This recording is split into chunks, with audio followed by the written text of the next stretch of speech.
पानी उनको तोल के दिया जाता था। मुझे बताया गया था कि आप इनको इतना पानी दे सकते हैं। तो किसी भी इंसान की अगर आप एक बेसिक चीज़ है पानी, और वो पानी के लिए जो देखा मैंने उनको, वो मेरे लिए बहुत मुश्किल था। जो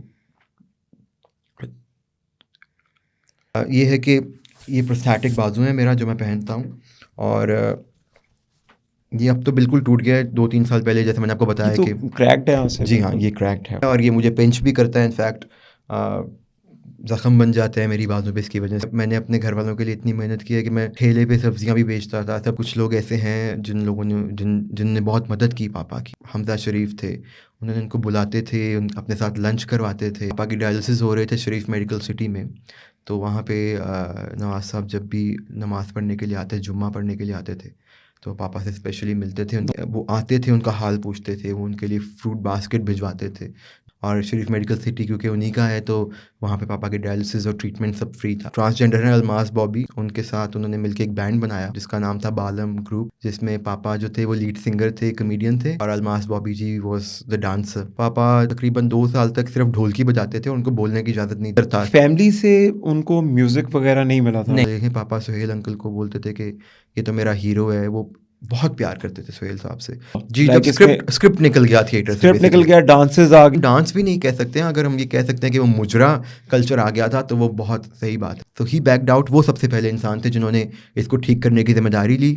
लेकिन जब नहीं हुआ तो सबसे पहले बैकआउट भी सुहेल साहब ने किया। उसके बाद ये पापा ने, और फिर मस्ताना साहब ने। तो मस्ताना साहब ने उनको बोला कि मैं मस्ताना हूँ, तो मेरा इसमें क्या है, वो तो डांसर्स आप उनको पकड़ें। तो वो पुलिस वाले ने मस्ताना साहब के साथ बदतमीज़ी की थी। और 2006 में अब्बा को हिंदुस्तान से फ़ोन आया कि ग्रेट इंडियन लाफ्टर चैलेंज जो होता है, वो उस पे उनको एज अ गेस्ट बुलाना चाहते हैं। मेरे अब्बा ने मुझे बताया, जब कपिल हिट हो गए तो उन्होंने बताया कि ये बच्चा जो है ये मेरे घुटनों में बैठा रहा था। उन दिनों में तो वो मेरे ख़्याल है लाखों रुपए में लेते थे। जब कहीं बाहर जाते थे यूरोप वगैरह, तो उसमें भी बहुत ज़्यादा माशाल्लाह पैसे लेते थे। बट बहुत ज़्यादा कमज़ोर होना शुरू हो गए, और कुछ खाते थे तो वो उनको हज़म नहीं होता था। तो फिर हमने चेकअप करवाया तो मालूम पड़ा कि उनकी किडनीज़ जो हैं वो काम करना बंद कर चुके हुए हैं। वो ऐसा है कि मैं बहुत हेवी मेडिकेशन पे हूँ, जैसे मैंने आपको बताया। तब भी आप इनफैक्ट आप और आपकी टीम परेशान हो गई मुझे देखकर। अल्लाह के आसरे ही चल रहा है, लेकिन मैंने कभी ये बात डिस्कस नहीं की थी किसी से। मैं चाहता हूँ कि मेरे लिए कुछ घर का इंतज़ाम हो जाए, क्योंकि मैं एक रेंट के घर पे रहता हूँ। तो मुझे सुहेल अंकल जो है, सुहेल साहब जो हैं, मैंने आपको बताया कि वो भी करते रहते हैं। बट उनको ये नहीं पता था कि मेरी फ़िज़िकल कंडीशन इतनी सिवियर है, क्योंकि मैंने पहुँचाया ही नहीं था उन तक मैसेज। तो आई एम श्योर ये पहुँचेगा तो वो और भी करेंगे। अस्सलाम वालेकुम। आज का पॉडकास्ट मेरे लिए बहुत इंपॉर्टेंट है। अभी कुछ देर पहले फ़जर की नमाज़ हुई है और मेरे ख़्याल से ये मेरी ज़िंदगी का पहला ऐसी रिकॉर्डिंग है जो मैं बिल्कुल फ़जर की नमाज़ के बाद कर रहा हूँ। इम्पॉर्टेंट मेरे लिए क्यों था इसको रिकॉर्ड करना?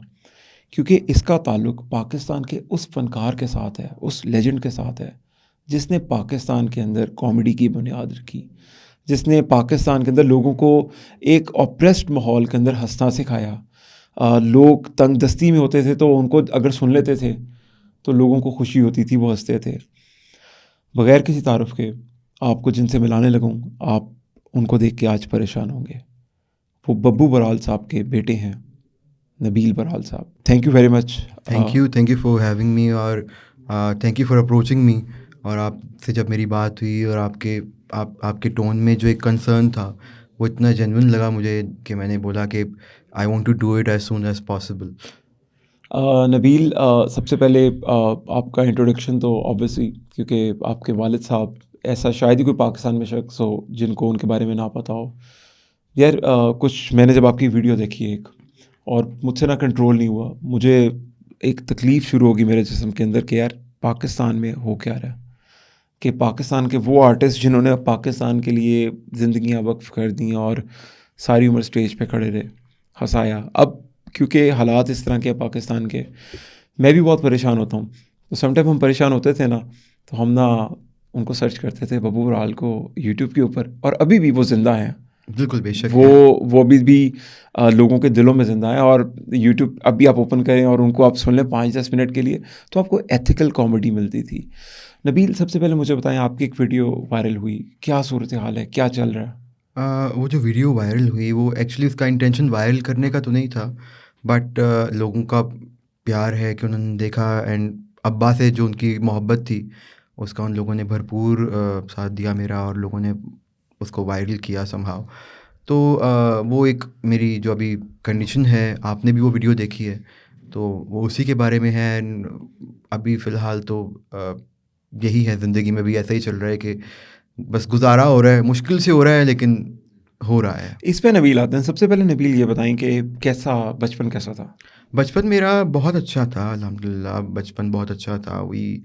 हमारे घर पे बहुत सारे लोगों का आना-जाना था, फ़नकारों का, और अच्छा माहौल था। ऑल्दो मेरे अब्बा थोड़े स्ट्रिक्ट थे स्टडीज़ के मामले में और बाकी चीज़ों के मामले में, लेकिन बचपन हमारा अच्छा गुज़रा। I went to a very good school. मैं एलजीएस से इनिशियली पढ़ा हूँ, फिर हम लोगों ने बिकन हाउस और सिटी स्कूल से पढ़ा हुआ हूँ। सो ये सब डिफरेंट स्कूल से हम थोड़ा थोड़ा करके पढ़े हैं, मतलब ब्रांचेस शिफ्ट होती थी जहाँ घर जब शिफ्ट होता था, तो स्कूलिंग अच्छी हो गई हमारी। तो बचपन तो अच्छा गुजरा, बट फिर जब अब्बा बीमार हो गए उसके बाद ज़ाहिर है हालात थोड़े बिगड़ गए। अच्छा, क्या हुआ क्या था एकदम ये जब इतनी ज़्यादा प्रॉब्लम आई, हालात बिगड़े, तो क्या हुआ क्या था? अच्छा, अगर बात की जाए तो अब्बा ने थिएटर तो बीमारी से पहले छोड़ दिया था।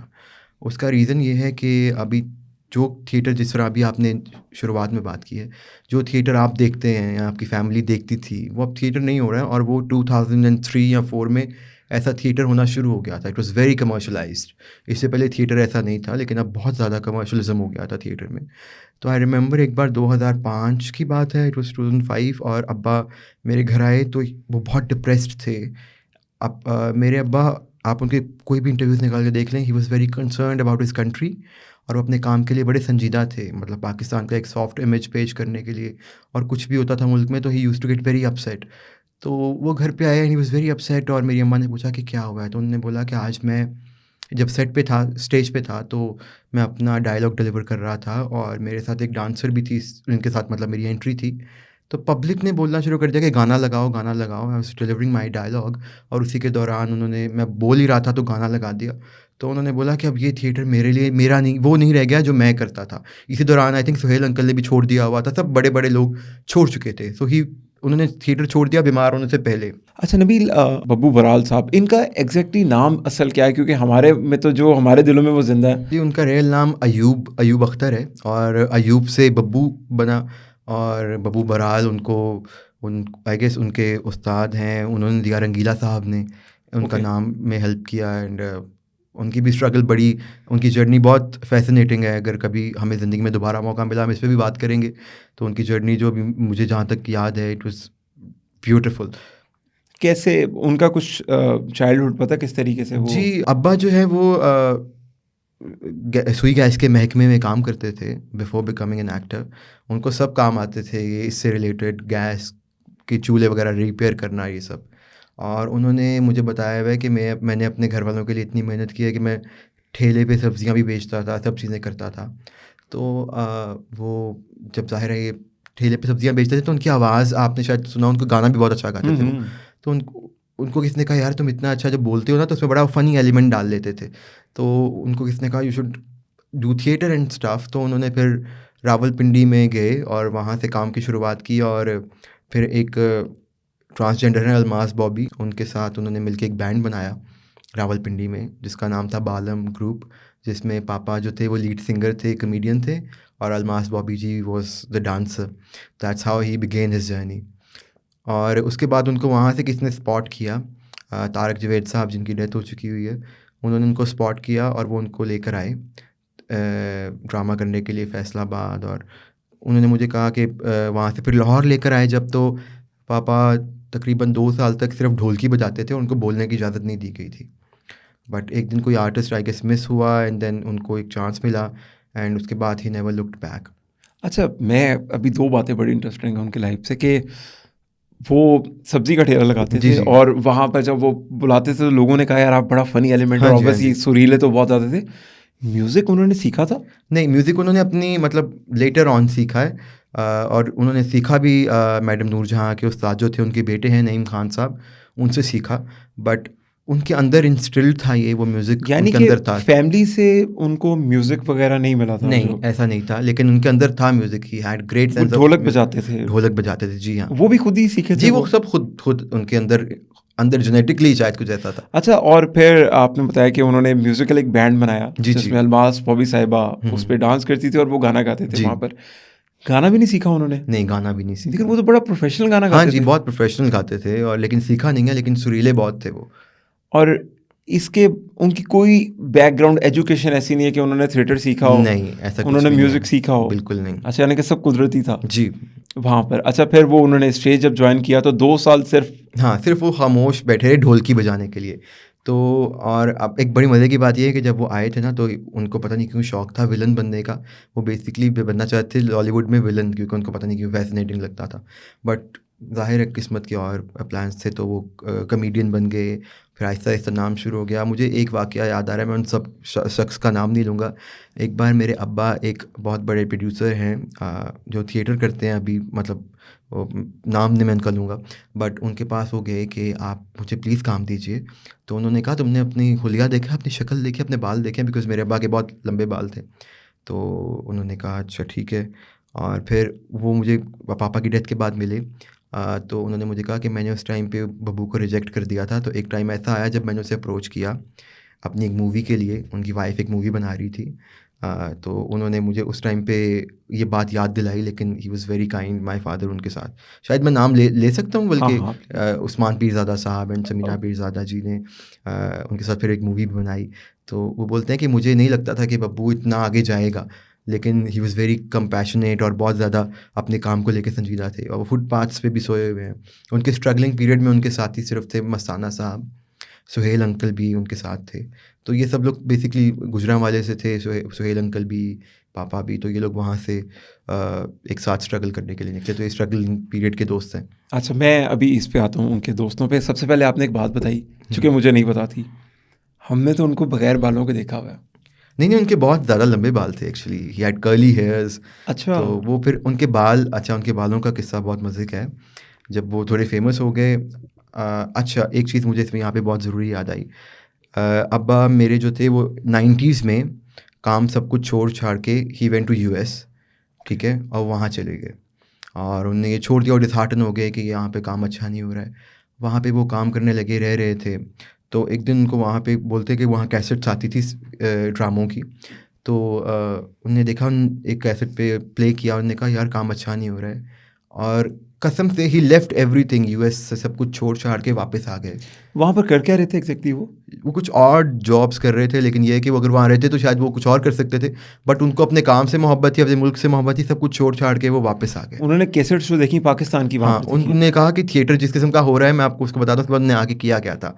उन्होंने कहा कि थिएटर जो था, मैंने देखा कि इतना अच्छा नहीं है अर्ली 90s में। तो उन्होंने कहा कि अब क्योंकि लोग देखने लग पड़े थे बाहर के मुल्कों में भी एंड एवरीवेयर। तो जब वो वापस आए, और वापस आके ही गेव अस शर्तिया मिठे, which was an absolutely superb work by him. वो उन्होंने खुद ही लिखा, खुद ही प्रोड्यूस किया, और वो ड्रामे में अगर आपने देखा हो तो वो बड़े अच्छे कॉन्सेप्ट पे और बड़ी अच्छी, it ran in theatres for 5 years, मतलब कंटिन्यूअसली 5 साल वो चलता रहा, शर्तिया मिठे। अच्छा, शर्तिया मिठे जो बेसिकली एक ड्रामा ना, हमें 4-5 जो 90s के हैं ना बच्चे या स्टूडेंट्स, या आप स्टूडेंट तो नहीं रहे होंगे, अब तो बूढ़े हो गए हैं वो भी, उनको ना बहुत ज़्यादा याद है ये वाला नाम शर्तिया मिठे, क्योंकि ये पाकिस्तान के फेमस एथिकल जो कॉमेडी शोज़ होते थे जो आप अपने घर वालों के साथ बैठ के देख सकते थे। आई थिंक ये इनका शुमार उसमें होता है। अच्छा, उनकी आपने करीबी दोस्तों में बताया जो स्ट्रगलिंग उनके साथ आर्टिस्ट बने और जिन्होंने साथ थिएटर ज्वाइन किया, जिसमें सुहेल अहमद साहब और मस्ताना साहब। मस्त जी, और भी हैं काफ़ी सारे उनके, तारक जावेद साहब हैं, खालिद अब्बास डार साहब को वो बाबा कहते थे, बहुत ज़्यादा रिस्पेक्ट करते थे खालिद अब्बास डार साहब की, और इरफान खूसट साहब को भी बाबा कहते थे वो। तो ये सब लोग तो मतलब ये तो वो उनके सीनियर्स थे, लेकिन जो लोग स्ट्रगलिंग पीरियड में उनके साथ थे, सुहेल अंकल हो गए या मस्ताना साहब हो गए, तो इन लोगों ने एक साथ स्ट्रगल किया, और ये लोग इक्वली प्यार करते हैं थिएटर को, बहुत कंसर्न्ड थे उस टाइम पे भी, और तब मजबूरन दे इसलिए जाना पड़ा क्योंकि इनके मतलब का थिएटर नहीं हो रहा था। तो काफ़ी टाइम पहले ही सब छोड़ के चले गए, क्योंकि ठीक नहीं कर सकते थे तो वो चले गए। अच्छा, कोई ऐसा वाक़या कि वो कभी घर आए हों और घर में भी शुगर लगता होगा जिस नहीं, तरह? नहीं, घर में बड़े संजीदा थे वो, इनफैक्ट बहुत ज़्यादा ही संजीदा थे। घर में उनका वो बोलते थे ये मेरा काम है, तो वो तो एक डिफरेंट चीज़ है, बट घर में थोड़ा बड़ा हमारा डिसिप्लिन था और थोड़े स्ट्रिक्ट थे पढ़ाई के मामले में भी, बाकी चीज़ों के मामले में भी, तो वो इस तरह से थे। घर में यानी कि जो स्टेज पे वो करते थे, लोगों के साथ हँसाते थे, घर पे बहुत स्ट्रिक्ट थे? जी, वो टोटली डिफरेंट पर्सनैलिटी थी। मतलब घर में वो बहुत ही एक जैसे बाप होता है वैसे थे। इनफैक्ट मैं तो उनसे बहुत डरता भी था। वो इस बात की बड़ी तारीफ़ भी करते थे। मुझे याद है एक बार मैं हमेशा अपनी अम्मा से बोलता था कि मुझे पैसे चाहिए, मुझे पापा से ले दें। तो एक दिन ने मुझे बुला के ना, तो बड़ा प्यार दे के मुझे बोला कि ना, मैं भी अपने अब्बा से पैसे नहीं माँगता था, अपनी माँ से कहता था। तो मुझे तुम्हारी ये बात बड़ी अच्छी लगती है। तो वो घर का माहौल हमारे ऐसा था कि इस तरह से ही थे वो। अच्छा, और कभी दोस्त वगैरह आते हों, जिस जी, तरह मस्ताना साहब आते हों? मस्ताना साहब तो नहीं आते थे, क्योंकि उनका कुछ आपस में कुछ प्रॉब्लम हो गया था लेटर ऑन इन लाइफ। शर्तिया मिट्ठे जो है वो मूवी बनाई थी इन लोगों ने, बट वो चली नहीं इतनी, और वो फिर इन लोगों में थोड़ा सा झगड़ा हो गया था, तो इसलिए वो थोड़े दिन के लिए नाराज़ हो गए थे एक दूसरे से। तो लेकिन ये है कि मस्ताना साहब से भी राब्ता था, और बाकी लोगों से भी, सुहेल अंकल से भी। और अब कौन आता था दोस्तों में, सबसे ज़्यादा कौन अटैच था उनके साथ? सबसे ज़्यादा अटैच्ड तो उनके जैसे मैंने आपको बताया कि सुहेल साहब हैं, मस्ताना साहब हैं, अमानुल्लाह साहब से पापा बेहद मोहब्बत करते थे। ठीक है, तो आप उनके पुराने इंटरव्यूज़ निकाल के देखें, पापा सुहेल अंकल को बोलते थे कि ये तो मेरा हीरो है। वो बहुत प्यार करते थे सुहेल साहब से, और सुहेल साहब भी बहुत प्यार करते थे। इनफैक्ट जब पापा की डेथ हुई, तो उस दिन वो मजाक, उनका एक शो आता है जो हस्बे हाल, वो उसका शूट पे गए, तो वो वहाँ पे रोए भी। तो वो बहुत ही उनका एक आपस में बहुत प्यारा बॉन्डिंग रिश्ता है, ऑब्वियसली बहुत प्यारा साथ। बॉन्डिंग था उन लोगों का। अभी भी बहुत ही उनका, मतलब वो अभी भी कहीं भी होता है ज़िक्र ज़रूर करते हैं उनका। अच्छा, आप भी जाते थे कभी उनका ड्रामा वगैरह जी, देखने? जी, मैं जाता भी था, और वो मतलब ज़्यादा तो नहीं लेके जाते थे, मतलब कोशिश करते थे कि ज़्यादा नहीं इस चीज़ में इंडल्जेंस हो हमारी, बट हम जाते थे। जब थिएटर मैंने आपको बताया ना कि कमर्शियलाइज़्ड हुआ, तब तो वो हम लोगों को नहीं लेके जाना चाहते थे, और फिर आगे-आगे ये है कि उन्होंने खुद भी छोड़ दिया थिएटर। तो उनकी मोहब्बत बहुत थी थिएटर, उनको लगता था कि theatre is the only medium जो सोसाइटी में चेंज ला सकता है। अच्छा, बेसिकली हम थोड़ा सा यहाँ पर आएंगे। एक होता है लोगों की परसेप्शन है स्टेज आर्टिस्ट, हुँ, हुँ। जिनको हम बोलते हैं कि स्टेज ड्रामा होता है, वहाँ पर स्टेज आर्टिस्ट, लेकिन ये थिएटर आर्टिस्ट थे। हुँ, हुँ। जो एक थिएटर होता जी है, जो हाँ। पूरा एक ड्रामा होता है, स्टोरी बिल्डिंग होती है, लोगों को मैसेज देना होता है, और इनके ड्रामों में मैसेज होते जी, थे जी। बहुत ज़्यादा। अब तो खैर वो नहीं होते, लेकिन प्रॉब्लम तब आई जब ये सारा थिएटर जो था, हुँ, हुँ। ये कमर्शलाइज हुआ। जी, जब लाइक इसमें स्क्रिप्ट निकल गया थिएटर से स्क्रिप्ट निकल बेसिकली। गया, डांसेस आ गए, उनके ऊपर ज़्यादा वो कंटेंट से ज़्यादा डांस को हुँ, तरजीह दी। हुँ। तब इस टाइम पे एक पप्पू बराल साहब ने इसको खैर बात किया, जी। और साथ किन लोगों ने इनको छोड़ा, कुछ आपके ज़हन में है, आपको पता हो? एक्चुअली पापा से भी पहले सुहेल अंकल ने सबसे पहले जाकर इस चीज़ को ठीक करने की कोशिश की। ठीक है, जैसे मैंने आपको बताया कि वो भी बहुत मोहब्बत करते हैं इस आर्ट फॉर्म से। सुहेल अहमद की बात जी, कर जी, रहे हैं? सुहेल अंकल। तो उन्होंने क्योंकि वो इस आर्ट फॉर्म से बहुत मोहब्बत करते हैं, तो उन्होंने सबसे पहले इसको ठीक करने की कोशिश की, और उन्होंने बहुत जी जान लगाई। उन्होंने तमासिल थिएटर में हुड ड्रामे प्रोड्यूस किए। उनको लॉसेस हुए, क्योंकि लोग ऑटोमैटिकली वहाँ पर ज़्यादा इंक्लाइंड थे जहाँ पे डांसर्स थे, क्योंकि ऐसा माहौल बन चुका हुआ था अब। तो उन्होंने बहुत कोशिश की। उन्होंने एक ड्रामा बनाया इस दौरान, एक तेरा सनम खाना, जो कि बहुत ही पॉपुलर हुआ। तो लेकिन ये है कि उन्होंने बहुत ज़्यादा कोशिश करने के बावजूद वो फिर बचा नहीं सके। तो उन्होंने सोचा कि मैं अब इसको बचा नहीं सकता हूँ, तो मैं अब इसका हिस्सा भी नहीं बनूँगा, ये जो कमर्शियल थिएटर है डांसर्स वाला। तो ही बैक्ड आउट। वो सबसे पहले इंसान थे जिन्होंने इसको ठीक करने की ज़िम्मेदारी ली। लेकिन जब नहीं हुआ, तो सबसे पहले बैकआउट भी सुहेल साहब ने किया। उसके बाद ये पापा ने, और फिर मस्ताना साहब ने। अ, बाकी लोग तो फिर उसमें ये हुआ कि जो नए लोग आ रहे थे, जो कमर्शियल थिएटर में फ़िट होते हैं, जो इनका अब नाम बन भी गया है, फिर वो लोगों ने इसको सँभालना शुरू कर दिया। अच्छा, मस्ताना साहब से रिलेटेड एक वाक़या, उन्होंने जो ये कमर्शियल थिएटर जब हुआ तो छोड़ा, लेकिन एक कोई प्रॉब्लम भी हुई थी वहाँ पर? जी, ये एक्चुअली, बल्कि ये बात एक शो पर पहले भी किसी ने, एक टेलीविज़न शो पे मैं सुन रहा था कि ये, तो मुझे पहले तो लगता था कि ये पर्सनल बात है, मुझे नहीं करनी चाहिए, बट इस ऑलरेडी अब ये एक मीडियम पे आ चुकी है। तो एक जगह पे मस्ताना साहब ड्रामा करने के लिए गए थे, तो वहाँ पर पुलिस की रेड हो गई। वहाँ पे वो कुछ वल्गर डांसेस वगैरह हो रहे थे। तो मस्ताना साहब को भी उन्होंने, पुलिस ने, मतलब सबको गाड़ी में डाल रहे थे। तो मस्ताना साहब ने उनको बोला कि मैं मस्ताना हूँ, तो मेरा इसमें क्या है, वो तो डांसर्स हैं, आप उनको पकड़ें। तो वो पुलिस वाले ने मस्ताना साहब के साथ बदतमीज़ी की थी। तो उसके बाद वो तो ख़ैर, वो जब अगले दिन वापस लाहौर आए, तो उन्होंने आके हर थिएटर में आके अनाउंस किया कि मैं इस थिएटर को बिल्कुल, मतलब अब मैं वो वर्ड तो नहीं बोलूँगा, बट ही लिटरली सेड कि जहाँ पे मैंने इसको इतना वक्त दिया और आज मुझे एक पुलिस वाला मुझसे बदतमीज़ी कर रहा है, तो उन्होंने थिएटर छोड़ दिया। उसके बाद वो बिल्कुल एक मलंग टाइप आदमी बन गए थे। वो अल्लाह के साथ लो लगा ली थी मसान साहब ने। और रीज़न यही थी कि कमर्शलाइज बहुत ज़्यादा हो गया जी था। हाँ। डांसेस का जो एग्जैक्टली वर्ड था बेसिकली वो कमर्शलाइजेशन की तरफ इसको लेके गया कि डांस का एलिमेंट आया इसमें, आई क्योंकि थिंक इट्स नॉट इवन, हम डांस भी नहीं कह सकते हैं। अगर हम ये कह सकते हैं कि वो मुजरा कल्चर आ गया था तो वो बहुत सही बात है। और ये लोगों ने फिर जो असल थिएटर बनाने वाले थे जी, वो जिन्होंने लोग पाकिस्तान डिसहार्टन का- होके पीछे हट गए। उन्होंने फिर इसको वहाँ पर पीछे छोड़ा। अच्छा, उसके बाद जब उन्होंने थिएटर छोड़ दिया बब्बू बराल साहब ने 2005 में उन्होंने, जी। तो उसके बाद उन्होंने बिजनेस किया। नहीं, उसके बाद फॉर कुछ टाइम के लिए तो उनको लोग अप्रोच करते रहे कि आप काम करें ये वो, तो उन्होंने नहीं किया। और एक ड्रामा बीच में किया ईद के लिए, क्योंकि वो भी उनके जो प्रोड्यूसर थे उनका बेटा कर रहा था, तो उनके साथ उनका बड़ा क्लोज रिलेशनशिप था। पापा ने टेलीविज़न करना शुरू कर दिया थोड़ा बहुत। और 2006 में अब्बा को हिंदुस्तान से फ़ोन आया कि ग्रेट इंडियन लाफ्टर चैलेंज जो होता है वो उस पर उनको एज अ गेस्ट बुलाना चाहते हैं, एज अ कंटेस्टेंट नहीं। So he went to India, Mumbai गए वो। तो उन्होंने वहाँ पे 1 वीक रुके और उन्होंने वहाँ पे परफॉर्मेंस दी। और आप यकीन करें कि वहाँ पर उनको इतनी मोहब्बत मिली। आप बेशक अगर ये कभी उन तक पहुँचा, मेरे अब्बा ने मुझे बताया जब कपिल हिट हो गए तो उन्होंने बताया कि ये बच्चा जो है ये मेरे घुटनों में बैठा रहा था। जो लोग वहाँ पंजाब से थे वो लोग तो मेरे अब्बा को देख के दे वर सो एक्साइटेड, और उन लोगों ने बड़ी रिस्पेक्ट दी, उन पंजाबी लोगों ने।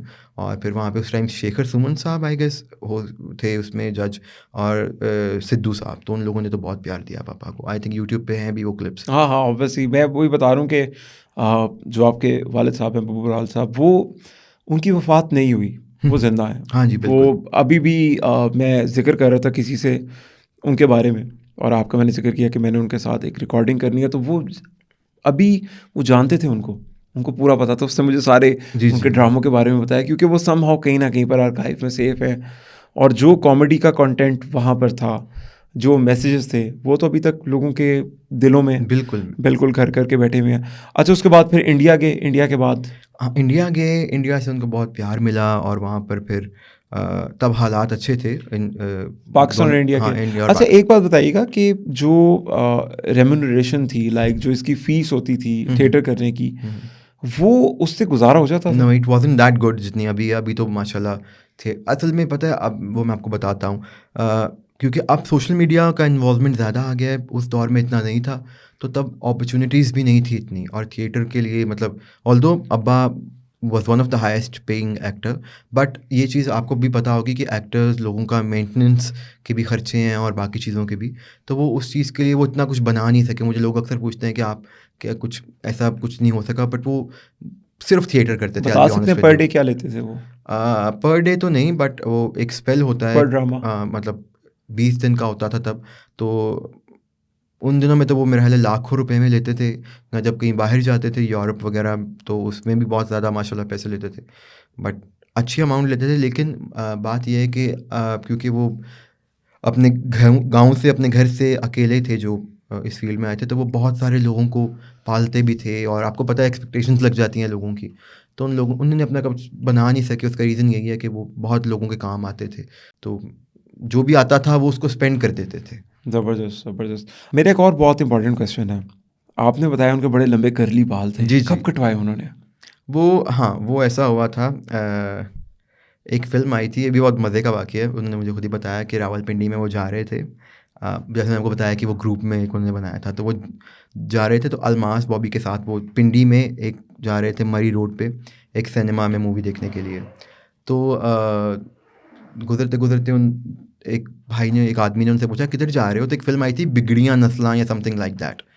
तो पापा कहते हैं, मैंने उनको कहा बिगड़ियाँ नस्लां वेखन जा रहे हैं मूवी। तो उन्होंने आगे से पापा को कहा कि वेखन दी की लोड़ है, तुसी शीशा वेख लो जाके। तो वो कहते हैं मुझे ये बात बहुत हिट की एंड मैंने फिर अपने आप को पूरा चेंज किया कि यार मैं ये बालों की वजह से बोल रहा है। तो उन्होंने फिर अपना उसके बाद फिर अच्छा, बिगड़ियाँ नस्लें वो बालों से हाँ, तो वो क्योंकि इनके बाल लंबे थे, घुंघराले तो थे। उन्होंने कहा देखने क्या जा रहे हो, तो अपने आप को देख लो। तो वो उनको बात, छोटे थे उस टाइम पे, तो उन्होंने इस बात को बड़ा सीरियसली लिया एंड देन फिर उन्होंने अपने आप को चेंज किया। बाल उनके वैसे भी कम हो गए थे आगे से, तो फिर उन्होंने ये स्टाइल बनाया कि उन्होंने बाल आते थे उनके अभी भी, सिर्फ कम आते थे, तो उन्होंने पूरा शेव करके और उन्होंने बालियाँ पहन ली और वो एक उनका स्टाइल पॉपुलर हो गया। उनका ये भी अब एक स्टाइल स्टेटमेंट बन गया था उस टाइम पे कि वो टेंड करके और बालियाँ, जो उनका स्टाइल था वो इट वाज़ वेरी पॉपुलर। हमने तो ऑब्वियसली बात है, जो मुझे मेरी परसेप्शन क्या थी, क्योंकि ऑब्वियसली हम ज़्यादा डिटेल में तो जानते नहीं थे, लेकिन मेरी परसेप्शन ये थी कि ये जो है ना, ये बड़े ही नेक्स्ट लेवल म्यूजिशियन है, क्योंकि मैं म्यूज़िक करता था, मैं म्यूज़िक वगैरह गिटार वगैरह प्ले करता था। तो हमने देखा कि यार ये लोग तो हर वक्त टेम्पो में रहते हैं, क्योंकि म्यूज़िक की सबसे इंपॉर्टेंट चीज़ होती है सुर और लय, जी, जो बिल्कुल। चीज़ होती है। तो अब एक शख्स जो सुर में भी रहे, एक शख्स जो लय में भी रहे, जिसको टेम्पो का पता और सुर भी ना तोड़े, तो वो फिर ऐसे ही होता है कि जो बहुत ही ज़्यादा सीजनड होते हैं ना, जिनकी उम्रें गुजरी होती हैं इस काम के अंदर। तो मेरी परसेप्शन थी जो आज टूटी, कि भाई वो फैमिली से ना म्यूज़िक कर रहे हैं, नहीं, नहीं, वो उनके वो अंदर खुद से था, उन्होंने कुछ यानी कि सीखा वो नहीं है। अताई थे। नहीं, अताई तो नहीं मैं कह सकता हूँ।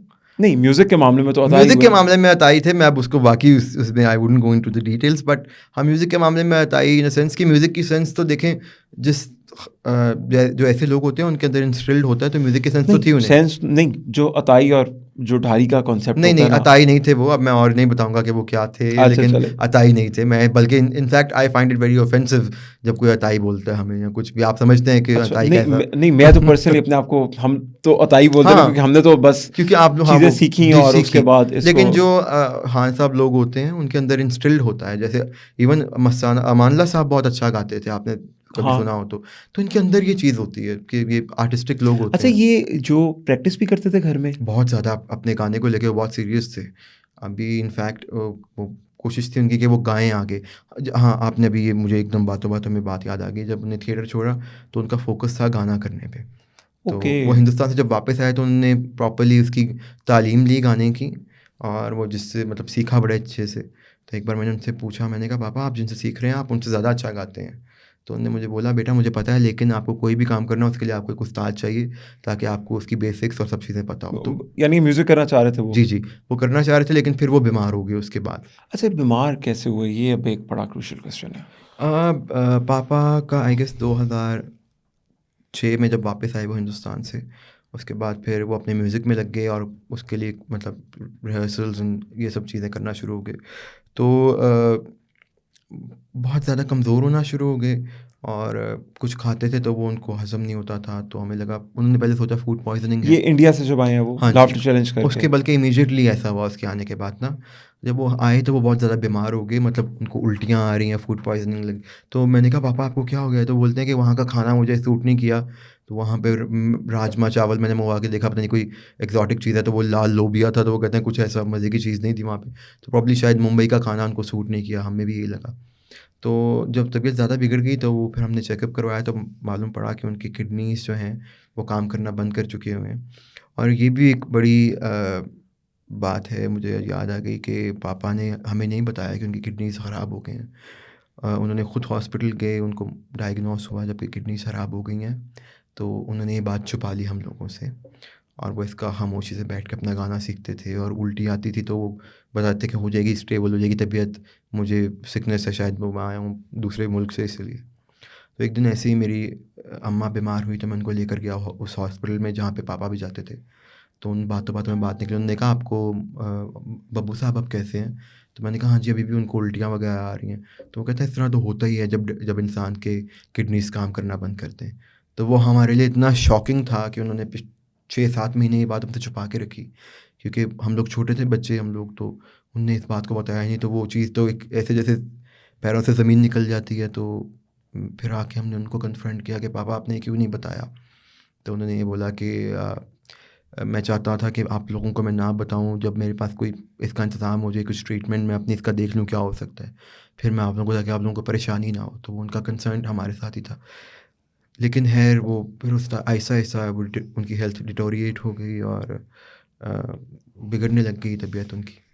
और उसके बाद फिर उसके बाद तो उनकी तबीयत इस कदर बिगड़ गई थी, आई रिमेंबर उनके डायलिसिस पे थे वो, और वो तो वक़्त मैं आज भी याद करता हूँ, तो वो मेरे लिए बहुत मुश्किल इसलिए था क्योंकि आप किसी भी इंसान का अगर आप उसको पानी अगर आप दे रहे हैं ना, पानी उनको तोल के दिया जाता था, मुझे बताया गया था कि आप इनको इतना पानी दे सकते हैं। तो किसी भी इंसान की अगर आप एक बेसिक चीज़ है पानी, और वो पानी के लिए जो देखा मैंने उनको, वो मेरे लिए बहुत मुश्किल था। जो और ऑब्वियसली यार अटैचमेंट तो वो पाकिस्तान के हर पाकिस्तान के दिल में इतने वो अगर घुसे हुए थे, तो अपनी जो औलाद है उनके साथ तो बहुत ज़्यादा प्यार होगा उनका। उन्होंने बताया ही नहीं, उन्होंने कोशिश की कि वो खुद ही इसको ठीक कर दें, क्योंकि वो मैंने आपको बताया ना, he was the man of the family, no घर का नहीं, बाकी अपने और लोगों रिश्तेदारों का के लिए भी। भी। तो उन्होंने कहा, ये मैं ही थॉट कि ये हो जाएगा, मैं कर लूँगा, लेकिन नहीं हो सका। उन्होंने शायद बाकी लोगों को भी बहुत लेट जाके बताया, और उन्होंने ये बात ऐसे बताई कि एक तो उनको एक रेडियो से कॉल आई न्यू ईयर पे। तो उन्होंने कहा, हम आपको लाइव देना चाहते हैं। एक प्राइवेट रेडियो स्टेशन था, तो उन्होंने उसको कॉल पे लिया। तो ऐसे ही ना जिस्ट में उन्होंने बोल दिया पापा ने, कि उन्होंने कहा, कैसे हैं आप बब्बू साहब? तो उन्होंने कहा, बहुत तबीयत नासाज है, बल्कि सारे साज ही टूट गए हैं, उन्होंने ऐसे बोला। तो वो रेडियो जॉकी जो थी लड़की, उन्होंने कहा, हैरियत है, क्या हुआ? तो उन्होंने ऐसे ही रेडियो पे ऐसे बोल दिया कि मेरे गुर्दे फेल हो गए हैं। और उसके बाद ये चीज़ उसी, हालांकि तब सोशल मीडिया नहीं था 2007-8 में, बट वो एकदम से ब्लू अप, और सब लोगों के फ़ोन आना शुरू हो गए। फिर लोगों ने राब्ता भी किया। उस रेडियो इंटरव्यू, हालांकि टेलीविज़न पे भी नहीं, उस रेडियो के थ्रू वहाँ पे टेलीविज़न पे चलना शुरू हो गया टिकर। और फिर विदिन 2 आवर्स हमारे घर पे सब लोग आ गए, सब फ़नकार उनकी तबीयत पूछने के लिए, एवरीबडी। इवन उमर शरीफ साहब आए, मोइन अख्तर साहब भी आए, दूसरे शहरों से लोग आए उनका हाल पूछने के लिए। अच्छा, ये जो आपके वाले साहब बब्बू बराल साहब थे, ये पॉलिटिकली भी अलाइंड थे बहुत ज़्यादा। जी, वो पॉलिटिकली ऐसा है कि वो जो मुल्क के लिए अच्छा था, वो उनको अच्छा लगता था। और लेकिन ये है कि अ, कुछ लोग ऐसे हैं जिन लोगों ने जिनने बहुत मदद की पापा की, और वो खड़े रहे। एंड उन लोगों ने अच्छा, ऐसा है कि आप मदद ही सिर्फ सब कुछ नहीं होती है। मैं नाम अगर ले सकता हूँ, तो जैसे हमज़ा शरीफ थे, उन्होंने उनको बुलाते थे, अपने साथ लंच करवाते थे। पापा की डायलिसिस हो रहे थे शरीफ मेडिकल सिटी में, तो वहाँ पे नवाज़ साहब जब भी नमाज़ पढ़ने के लिए आते, जुम्मा पढ़ने के लिए आते थे, तो पापा से स्पेशली मिलते थे। उनकी नवाज शरीफ बहुत, साहब। जी, जी, ये उनकी बहुत ही, मैं इस चीज़ को कभी भूलूँगा नहीं कि वो आते थे, उनका हाल पूछते थे, वो उनके लिए फ्रूट बास्केट भिजवाते थे। और शरीफ मेडिकल सिटी क्योंकि उन्हीं का है, तो वहाँ पे पापा के डायलिसिस और ट्रीटमेंट सब फ्री था। तो वो इस तरह से ख़्याल रखते थे। हमज़ा भाई तो उनको घर पे बुला के लंच भी मतलब करते थे, उनके साथ बहुत मोहब्बत करते थे। तो ये था उनका, वो तो हमज़ा को कहते थे, ये मेरा हीरो है, और खूबसूरत पॉलिटिशियन है, वो बहुत मोहब्बत करते थे। उनके साथ। जी, जी। और कितना था, यानी कि किस किस तरह मिलना था, डेली बेसिस पे कि नहीं, मंथली डेली वीकली? बेसिस पे तो नहीं, मतलब कभी जब भी वो कोई ऐसा होता था कि कभी भी वो थोड़े-थोड़े दिन बाद कोई चेक दे देते थे। और उसका कहीं-कहीं चेक्स का तो अनाउंसमेंट भी नहीं हुआ था, मतलब वो बताते नहीं थे, बट वो आके बुला के दे देते चेक थे। In terms of yes, amount हाँ, समथिंग? Amounts, yes. तो वो आकर दे देते कि आप प्लीज़ रखिए, आप अपना मतलब करिए इससे जो भी यूटिलाइज़ करना है, ठीक है? तो इस तरह से करते थे। कोई ऐसे पॉलिटिशियन जिनके साथ बहुत ज़्यादा दोस्ती हो बब्बू बराल साहब की? दोस्ती उनकी आई थिंक हमज़ा शहबाज शरीफ साहब के साथ थी। वो भी इस तरह से कि वो मेरे अब्बा बहुत उनको पसंद करते थे। तो वो हम अब्बा के साथ लंच भी करते थे ऑन एंड ऑफ, और उनके साथ कांटेक्ट में भी रहते थे। और वैसे भी मतलब ही यूज़्ड टू बातचीत करते रहते थे। और इतने आपस में अगर आपको कोई पॉलिटिशियन आपके साथ कांटेक्ट में भी है, तो वो भी बड़ी बात होती है। तो वो उनका ऐसा आप एक दूसरे के साथ मोहब्बत थी। मुझे याद है आज भी कि एक बार पापा ने उनसे बोला कि आपके मैं यहाँ जब भी आपको मिलने के लिए आता हूँ, मुझे वो जगह ठीक से याद नहीं, माल रोड पे चिड़ियाघर के बिल्कुल साथ कोई है जहाँ पे वो हमज़ा शरीफ साहब होते थे। तो हम लोग वहाँ गए, तो उन्होंने कहा, मुझे आपके यहाँ की कॉफ़ी बहुत पसंद है। तो उन्होंने बोला कि आपको जब कॉफ़ी पीनी हो आप आ जाया करें यहीं पे। लेकिन ये है कि जब वो बीमार भी हुए, ये उस दौरान की बात है कि वो ऑन एंड ऑफ भी कोई भी ज़रूरत होती थी तो उनको बोल दिया जाता था। सबसे बड़ी बात है, उनकी डायलिसिस, उनकी ट्रीटमेंट उनके हॉस्पिटल में हो रही थी, शरीफ मेडिकल सिटी में। तो उसके अलावा भी वो करते रहते थे फाइनेंशियल एड। लेकिन ये है कि पापा मुँह से नहीं कहते थे फाइनेंशियल एड का, इसलिए वो कहते थे मुझे कहना ना पड़े। तो बिना की कहे अगर वो करता था कोई, तो वो ये लोग थे। अच्छा, यानी कि हमजा शहबाज उस टाइम पे बिना कहे ख्याल रखते थे जी, रखते थे और बहुत प्यार से फाइनेंशियली, मिलते थे। लाइक आपका जो जितना भी खर्चा था, जो इन टर्म्स ऑफ हेल्थ, जी हाँ। शरीफ मेडिकल सिटी में वो आपको टोटल फ्री था वहाँ पर। जी हाँ। इवन के नवाज शरीफ साहब आपके लिए फ्रूट की बास्केट जी, जी, हर जुम्मे, जी, जी। जब भी डायलिसिस जब होता भी था, डायलिसिस होते थे उनकी तरफ से आती थी फ्रूट बास्केट। और दोस्ती उनकी सबसे ज़्यादा हमजा शरीफ साहब के साथ थी। जी, जी। अच्छा, हमजा साहब को इस बात का आइडिया था, किसी ने कहा कि फाइनेंशियल हेल्प करें, या वो खुद ही बस? नहीं, मैंने आपको बताया ना कि मेरे अब्बा ने जब लोगों से मतलब कहा फाइनेंशियल एड का, तो वो बहुत लेट कहा, जब सब कुछ चला गया, वी हैड नथिंग लिटरली, घर भी नहीं, रेंटेड घर में और सब कुछ, गाड़ी नहीं, तब जाके उन्होंने मजबूर होके कहा। वो चाहते थे, उन्होंने मुझे एक दिन ये कहा कि मैंने इस मुल्क को इतना कुछ दिया है, इन लोगों को मुझे पूछना चाहिए मैं इन तक अपनी बात क्यों पहुँचाऊँ। और नहीं, उस दौरान किसी ने अप्रोच नहीं किया, लेकिन जैसे मैंने आपको बताया कि उनकी ट्रीटमेंट फ्री थी वहाँ पे, और हमज़ा भाई के साथ कॉन्टैक्ट था, तो वो उनको खुद ही कर देते थे कुछ ना कुछ, तो उनको कहने की ज़रूरत नहीं पड़ती थी। आपके वालिद साहब हॉस्पिटलाइज थे उस टाइम के ऊपर, और मुसीबतें बढ़ती जा रही थी, फाइनेंशियल प्रॉब्लम्स थी, जिसके अंदर मुझे बहुत खुशी हुई है जान के कि हमजा शहबाज शरीफ साहब ने आपको फाइनेंशियली भी, मॉरली भी, और इवन के नवाज शरीफ साहब ने शरीफ मेडिकल सिटी के अंदर आपको टोटली फ्री जी, फैसिलिटेट किया था उन्होंने। फैसिलिटेट किया, इवन के फ्रूट बास्केट्स आपके लिए भेजते थे। तो फिर एकदम क्या प्रॉब्लम हुई कि आपकी, जो मैंने भी कंडीशन देखी और जो आपकी वीडियो देखी, और उसके बाद मेरे पास एक्चुअली अल्फाज नहीं है, ये क्या हुआ, क्या था? वो ऐसा हुआ था कि मुझे एपिलेप्सी है, मतलब तब डायग्नोज़ नहीं हुई थी, उसके लेटर ऑन डायग्नोज़ हुई। तो मैं अपने घर की छत पे था, टहल रहा था शायद, तो अचानक से मुझे एक अटैक आया और मैं छत से गिर गया। जहाँ तक मुझे याद है कि एपिलेप्सी में आपका टोटली कंट्रोल तो नहीं होता है, मेरे पास एक एपिलेप्सी अटैक की वीडियो भी है, मैं आपको दिखाऊँगा।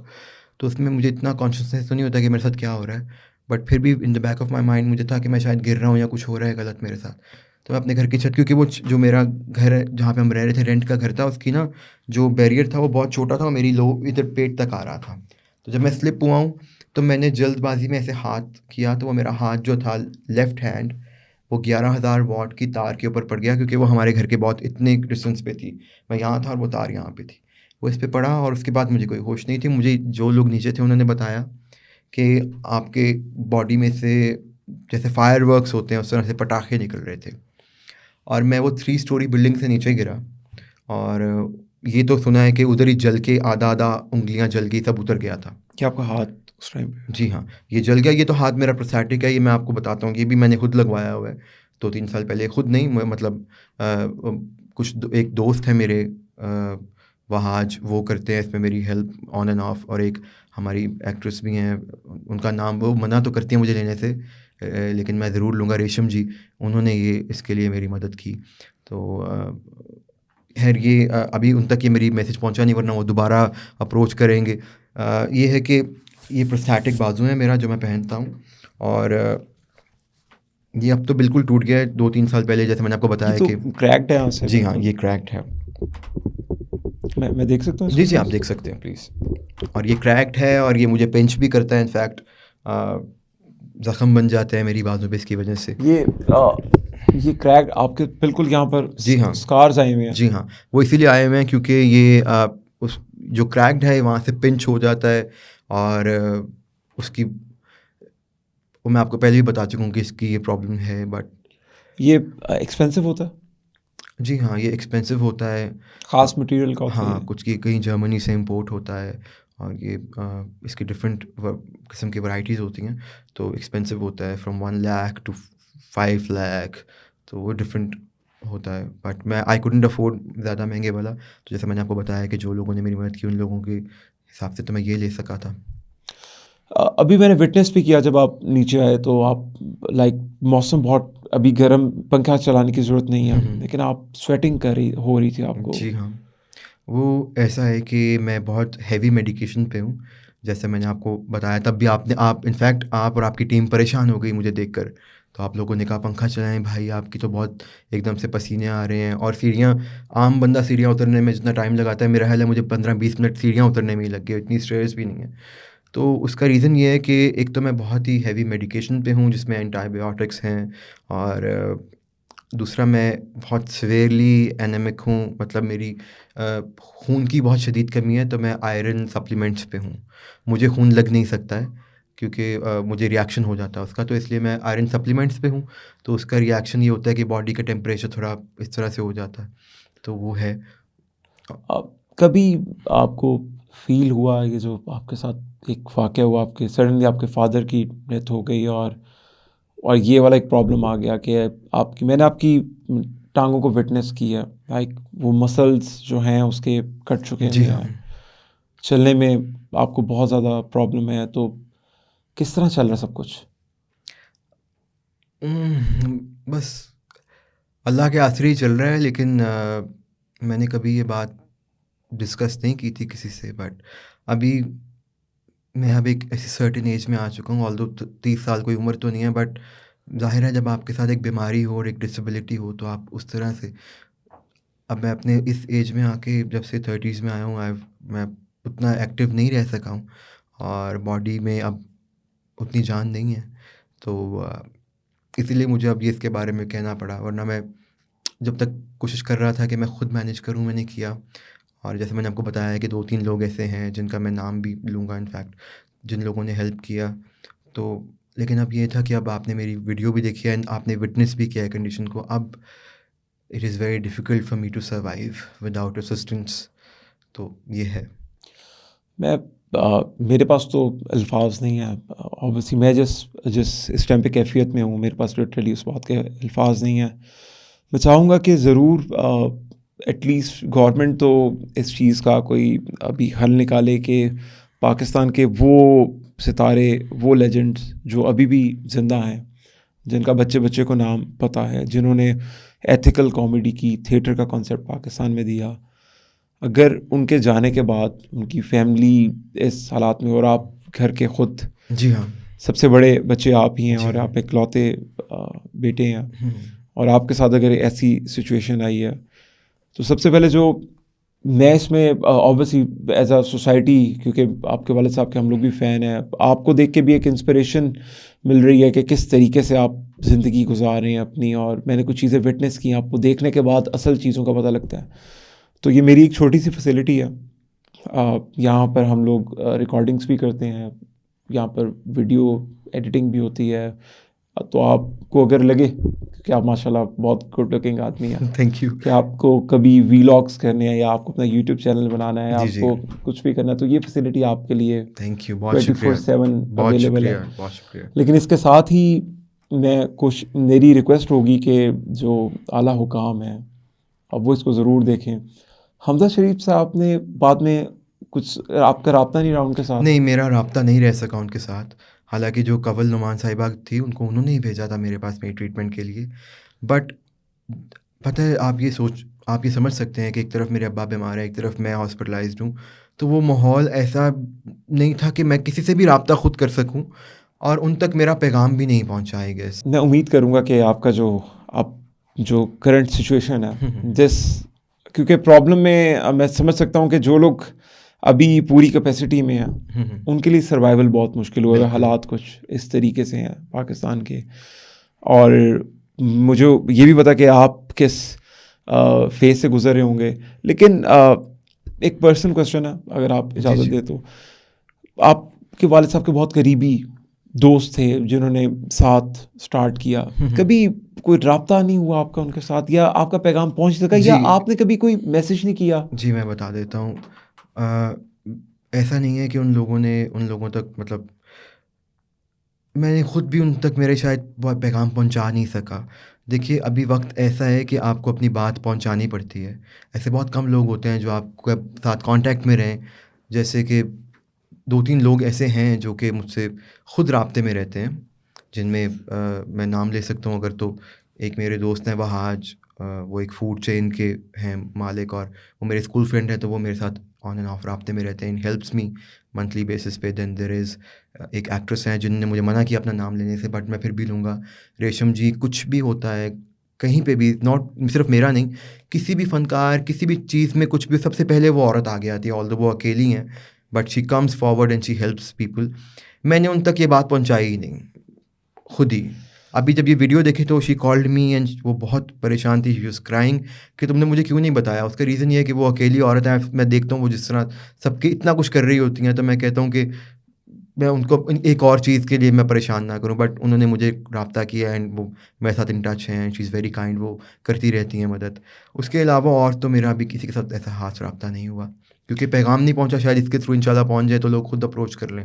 अच्छा, नबील, आप एग्जैक्टली इस टाइम पे आप जिन प्रॉब्लम्स के अंदर हैं, तो आप अभी चाह क्या रहे हैं आप? अभी मैं ये चाह रहा हूँ, सबसे पहली चीज़ जो मेरे लिए प्रॉब्लम है वो ये है कि मैं एक किराए के घर पे रहता हूँ, और इनफैक्ट जो मैंने वीडियो बनाई है उसमें मैंने ये बोला है कि मुझे कोई इदारा या कुछ इसमें इन्वॉल्व होके मेरे लिए ट्रीटमेंट का तो है, जो हो गया अब इसका ट्रीटमेंट ये आपके सामने है। ये जो है, जो लेग्स का इशू है वो आपने देख लिया, वो अब उसका ट्रीटमेंट तो नहीं होगा, सर्जिकल प्रोसीजर, मेडिकेशंस और मेडिकेशन वगैरह तो होगी, वो तो मैं आपको बता रहा था कि मेडिकेशन तो है। सप्लीमेंटेशन, डाइट जी, आपको जी, ख़ास वो चाहिए इसके चीज़ें लिए? हैं, उसके लिए भी वो ज़ाहिर है वो भी इतनी अफ़ोर्डेबल नहीं है, तो उसके लिए मुझे ज़रूरत है। अदरवाइज़ मेडिकेशन है और ये है, यही है। इसके अलावा मैं चाहता हूँ कि मेरे लिए कुछ घर का इंतज़ाम हो जाए, क्योंकि मैं एक रेंट के घर पे रहता हूँ, तो मुझे कभी-कभी ऐसा होता है मैं नहीं कर पाता हूँ अरेंजमेंट, ठीक है? कभी आर्ट्स काउंसिल वालों को लेटर लिखता हूँ तो वो कोई छोटा-मोटा वज़ीफ़ा लगा देते हैं, उससे गुज़ारा चल जाता है। एंड मैं एक जॉब कर रहा था कुछ दिन पहले, लेकिन वो मुझे मतलब 2 साल से कर रहा था एक कंस्ट्रक्शन कंपनी में। सैलरी तो इतनी नहीं थी, तो मैं वहाँ काम कर रहा था, और वो मेरे अब्बा के दोस्त ही हैं, सखी सरवर साहब, उनकी कंस्ट्रक्शन कंपनी में मैं जॉब कर रहा था।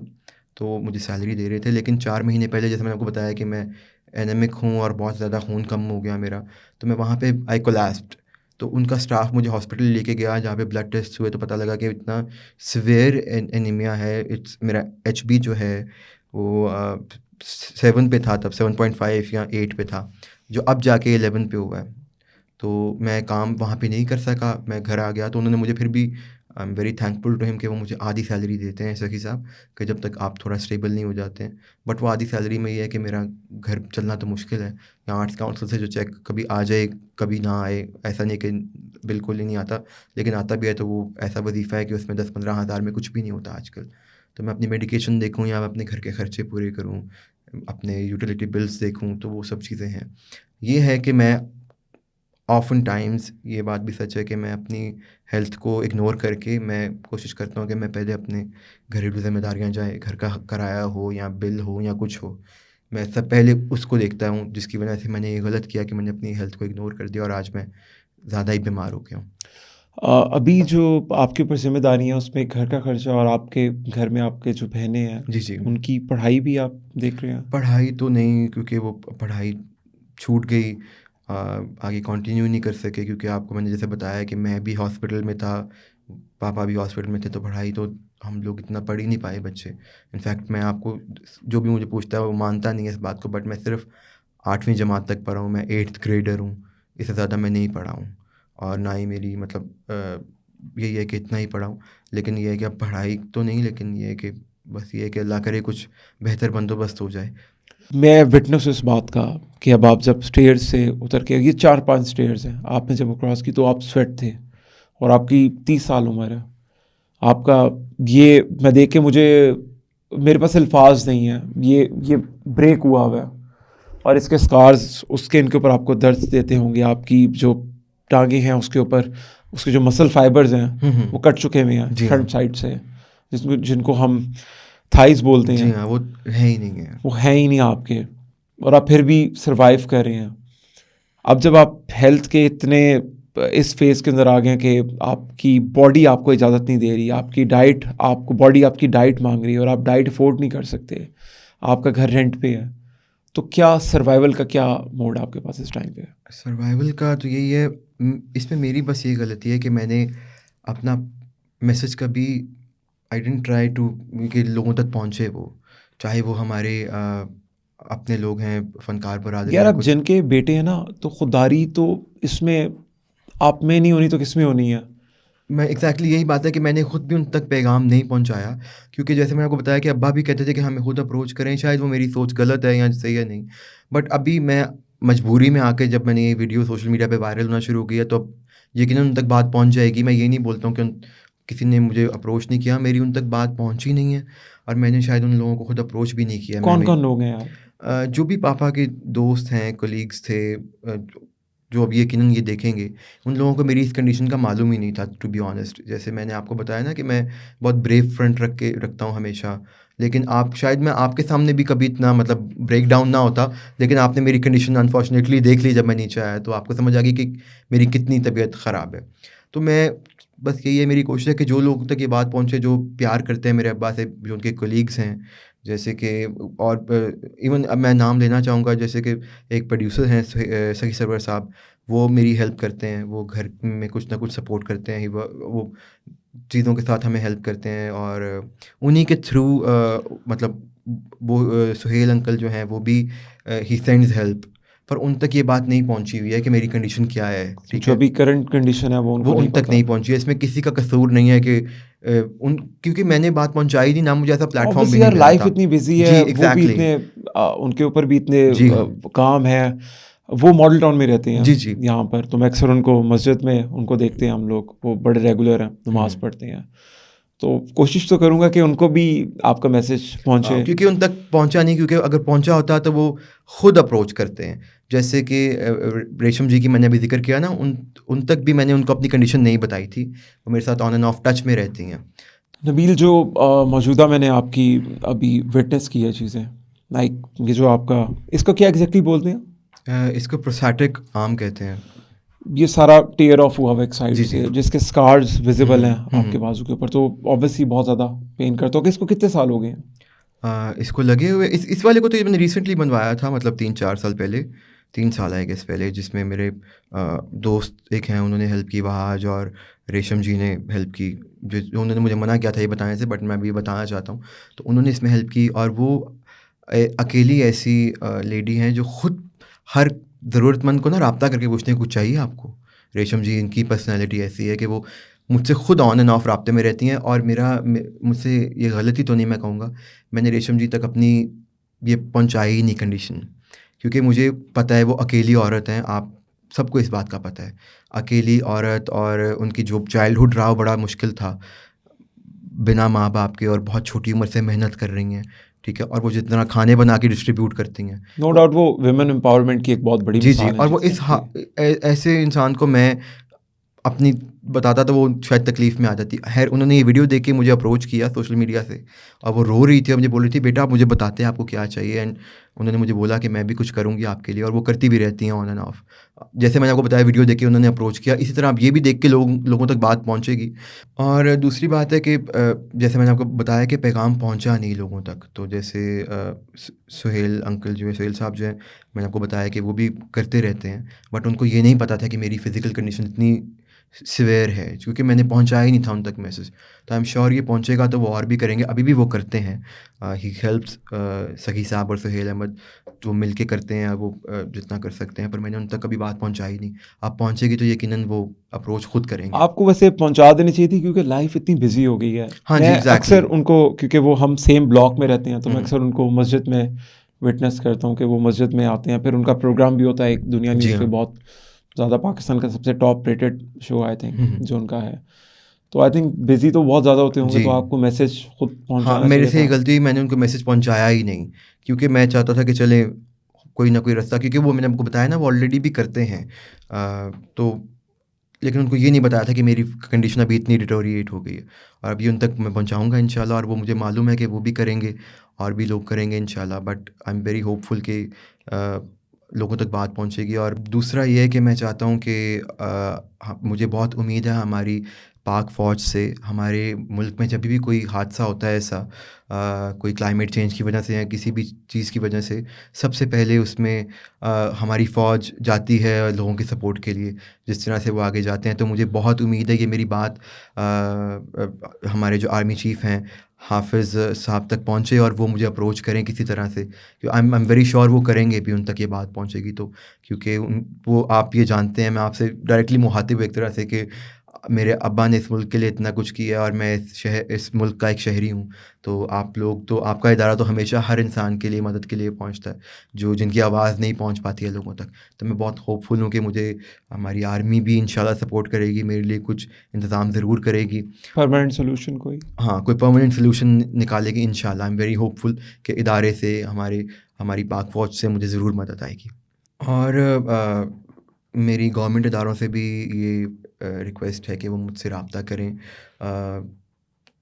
जैसे हमज़ा शहबाज शरीफ और मियां नवाज़ शरीफ साहब ने अब्बा को बहुत सपोर्ट किया, उनके हॉस्पिटल में ट्रीटमेंट हुई और जैसे मैंने बताया जिस तरह से हमज़ा भाई उनके साथ इतने फ्रेंडली थे, उन तक भी ये बात पहुंचेगी तो आई एम श्योर वो मुझसे कांटेक्ट करेंगे और मेरे लिए कुछ मुस्बत रास्ता निकालेंगे। तो मेरी उनसे भी बहुत उम्मीद है और मेरी बाकी इदारों से भी बहुत उम्मीद है। इंशाल्लाह ये बात पहुंचेगी तो कुछ अच्छा ही निकलेगा इसका रिज़ल्ट।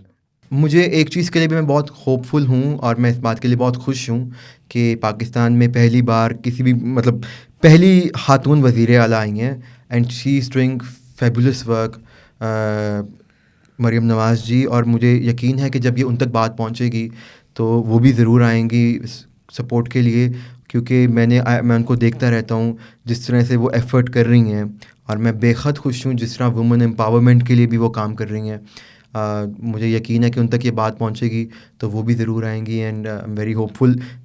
ऐसा मुश्किल ही होता है कि कभी कोई औरत ख़ुद फील्ड में मतलब जाकर चीज़ों को मॉनिटर करे और जिस तरह से वो काम कर रही हैं आई एम श्योर ये उनके अटेंशन में आएगा तो ज़रूर वो अप्रोच करेंगी। और मैं इनफैक्ट मैं खुदा की कसम मैं सच में इतना खुश हूँ उनके आने के बाद। मेरी ख्वाहिश है कि अगर मेरी कभी बहन हो जो इस तरह से हो तो, या मेरी बेटी कभी लाइफ में हो तो वो इन जैसी हो, बिकॉज़ वो बहुत ही एक स्ट्रॉन्ग पर्सनैलिटी है, मुझे बहुत बेहद पसंद है। अल्लाह ताला उनकी खैर करे। मेरे पास अल्फाज तो नहीं है बट बहुत खुश हूँ मैं and I am very happy that she is coming to power. Nabeel, first of all मेरे पास तो अल्फाज नहीं है। जिस तरीके से मैंने आपको फ़ाइट करते हुए देखा है, आपका एक बाजू नहीं है इस टाइम पे और आप फिर भी हमारे से भी बेहतर है माशाल्लाह। आप 8th स्टैंडर्ड तक पढ़े हैं। जी हाँ। लेकिन आपकी जो लिंग्विस्टिक है, जिस तरीके से आपने बात की है, तो ऑनेस्टली मुझे लग रहा था कि मैं किसी बहुत ही क्वालिफाइड क्योंकि आपका जो ग्रूमिंग का लेवल है, जी हाँ। घर का माहौल होगा, ऑब्वियसली जिस तरीके से आपके जो फादर थे वो पढ़ाई के मामले में बहुत स्ट्रिक्ट थे जी और हाँ। वो खुद एक बहुत ब्रेनी आदमी थे जी हाँ। कि जिन्होंने कोई काम सीखा नहीं लेकिन उस काम की एक्सीलेंस अचीव की पाकिस्तान के अंदर।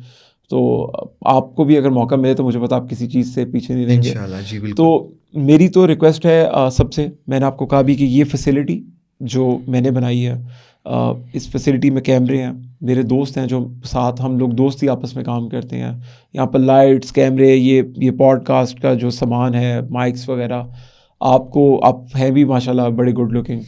अगर आपको कभी भी ज़रूरत हो इसको यूज़ करने की तो कंप्लीट हम इसके अंदर सर्विसेज आपको देंगे। आप अपना यूट्यूब बनाएं, सब कुछ करें, हमारी तरफ से तो ये आपको बहुत है। शुक्रिया, थैंक यू। बाकी आप प्लीज़ अपना क्योंकि आप अपनी पर्सनल अकाउंट डिटेल्स शेयर कीजिएगा हमारे साथ। नबील को कुछ प्रॉब्लम भी आई क्योंकि अभी जब उनकी वीडियो वायरल हुई तो उनको बैंक ने कहा कि you are not allowed to take donations, और वो बड़ी मिनिमल थी, बहुत ही मिनिमल अमाउंट के ऊपर उनको रोक दिया गया।